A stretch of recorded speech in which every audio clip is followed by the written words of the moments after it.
L'expansion du Sahara, le plus grand désert du monde, se poursuit chaque année.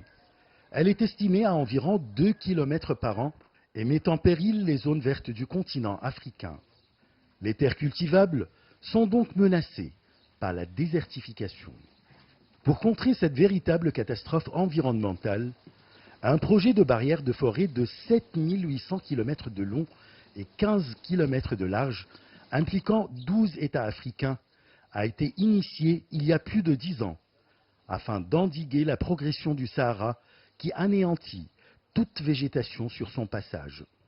La Grande Muraille Verte est un projet colossal qui vise à créer une immense barrière végétale d'un bout à l'autre du continent, afin de freiner l'avancée du désert. Avec le reboisement, la faune revient aussi. Il s'agit de réintroduire des espèces animales qui avaient disparu.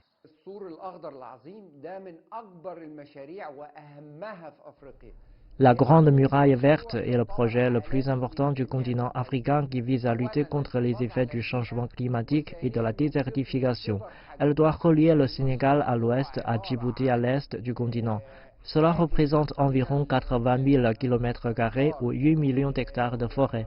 Ce projet a pour but de transformer la vie de millions de personnes en créant une mosaïque d'écosystèmes verts et productifs à travers le continent. Ce projet a également un impact social déterminant.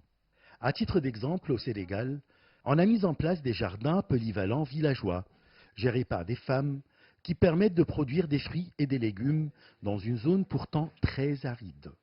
Outre une amélioration de l'alimentation, de la nutrition et donc de la santé, ces femmes en tirent des revenus non négligeables.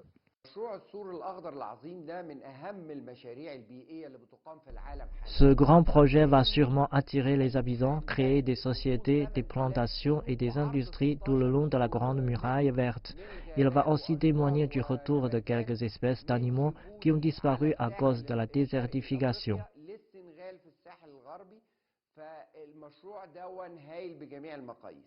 Pour soutenir les pays africains les plus touchés par les effets du changement climatique, la Banque africaine de développement et la Banque mondiale ont décidé de leur octroyer 47 milliards de dollars d'ici 2025, afin de les aider à faire face aux répercussions de ce phénomène.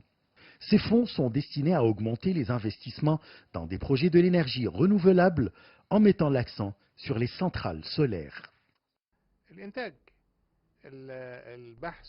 Le continent africain se dirige actuellement vers l'établissement des projets d'énergie renouvelable, notamment des centrales solaires. Il faut noter là la contribution de la Chine à réaliser ces projets, soit financièrement, soit technologiquement. En marge de la 4e assemblée de l'ONU, tenue en mars 2019 au Kenya, un rapport intitulé « Bilan de 20 années de contrôle de la pollution atmosphérique à Beijing », qui désigne la stratégie de la capitale chinoise dans la lutte contre la pollution, a été présenté. Cette expérience chinoise est considérée comme le modèle à suivre par les grandes métropoles africaines en vue d'aboutir à des progrès remarquables en matière de réduction de la pollution atmosphérique. Les gouvernements africains entreprennent plusieurs démarches en vue de réduire les effets néfastes de la désertification, du changement climatique et de la pollution. Achraf Massoud pour CGT1 français.